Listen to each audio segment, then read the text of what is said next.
Bonjour mes élèves, soyez les bienvenus sur mon canal SVT à la portée. Donc toujours avec la génétique de la population. Donc ce module-là comporte quatre chapitres, le chapitre 1, le 2, le 3 et le 4. Concernant les deux premiers chapitres, le premier chapitre, le 1 et le 2, je les ai faits dans les vidéos précédentes. Et aujourd'hui, on va avec vous étudier ensemble le chapitre 3, c'est-à-dire la loi de Hardy et Weinberg. Donc, comme d'habitude, n'oubliez pas de vous abonner à la chaîne, de faire le like et d'activer aussi la cloche. Tout ceci pour nous encourager à publier beaucoup de vidéos. Et alors, on va démarrer. La loi de Hardy et Weinberg. Qu'est-ce que c'est? D'abord, introduction. Comme on a vu depuis le début de l'année, dans l'information génétique, la race pure. Qu'est-ce que c'est que la race pure? C'est-à-dire la transmission d'un caractère héréditaire d'une génération à l'autre sans être modifié. Par exemple, la couleur de la peau noire chez les Africains. Donc, toujours d'une génération à l'autre, elle reste le même caractère, c'est-à-dire toujours la même couleur, c'est-à-dire la couleur de la peau noire. Cela veut dire quoi? Que les fréquences des phénotypes, des génotypes, des allèles restent stables d'une génération à l'autre.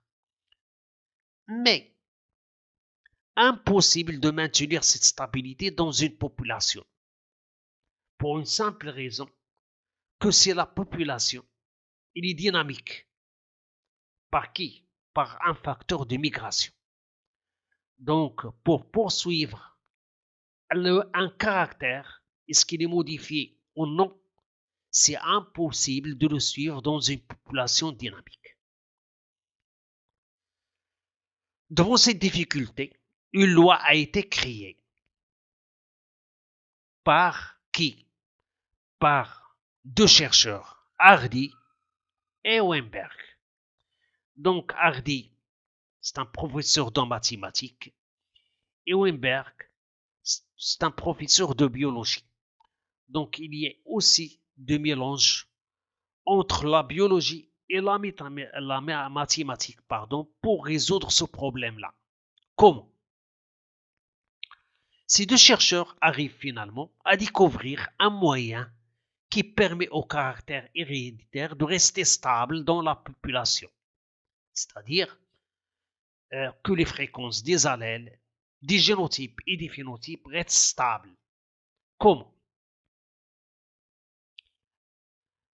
Par une loi appelée la loi de Hardy et Weinberg. Qu'est-ce qui dit cette loi? Il dit que la population soit théorique, idéale et équilibrée. Comment?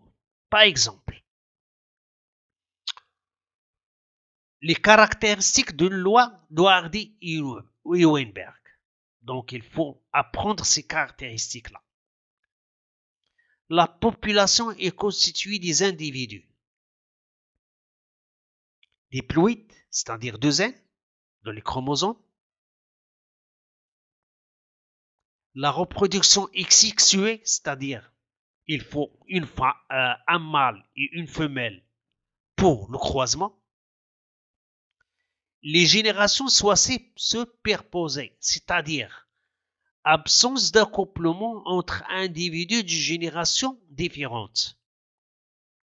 On va voir ça. Par exemple, on a ça une population d'oiseaux. Ça, cette population, évidemment, il vit dans un espace géographique. La voilà. Et on l'appelle cette génération la génération 1. Cette génération, évidemment, par croisement, ils vont donner des descendants. Les voilà. Sont ces petits. Et ces petits, eux, vont former une autre génération. Deux. C'est-à-dire une autre subpopulation. Donc on a ici combien? Deux générations. Donc d'après Hardy et Weinberg, Un individu appartenant à la génération 1 ne peut pas choisir son partenaire de la génération 2. Il va rester ici et choisir son partenaire de la génération 1, c'est-à-dire des années après, après année. Donc, il va choisir son partenaire ici, dans cette génération-là. Il n'est pas ici. Pour cela, on appelle génération superposée. Donc, comme je vous ai dit, ce mâle-là, par exemple, ne va pas choisir son partenaire de la génération 2. Donc ça, c'est interdit selon la loi de Hardy et Weinberg. La population, la deuxième caractéristique. La population constitue d'un nombre d'individus infini, c'est-à-dire beaucoup d'individus illimités dans le nombre et où les accouplements sont faits par hasard, c'est-à-dire le mâle ou bien la femelle ne peut pas choisir son partenaire. C'est ce qu'on appelle la panmixie, ce qui entraîne un contact anarchique entre les gamètes. Ce qu'on appelle la pangamie. La troisième caractéristique, la population est génétiquement close, c'est-à-dire absence de migration. C'est-à-dire que les individus de la population ne peuvent pas quitter leur territoire d'origine. Quatrièmement, tous les individus de la population ont le pouvoir de se reproduire et de donner des descendants capables eux aussi de se reproduire et de rester en survie, donc absence de ce qu'on appelle la sélection naturelle. Donc, comme vous voyez ici, ce sont des caractéristiques que je vous ai dit qu'il faut apprendre et les comprendre. Et cinquième caractéristique, absence de mutation et des anomalies chromosomiques.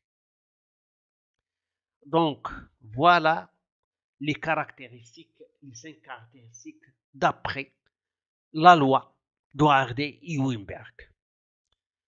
Donc, 3. La notion de la loi de Hardy et Weinberg.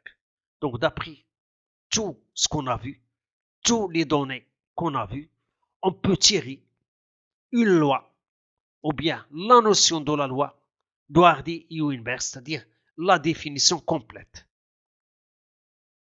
Les fréquences des phénotypes, des génotypes et des allèles restent toujours stables, sans aucune modification d'une génération à l'autre. Et comme ça, on peut dire que la population est théorique, idéale et équilibrée, ou bien la population est en équilibre. Donc, la fréquence des phénotypes A plus petit a est égal à 1. La fréquence des allèles est égale à 1. La fréquence des génotypes est égale à 1. Et à bientôt pour un nouveau vidéo.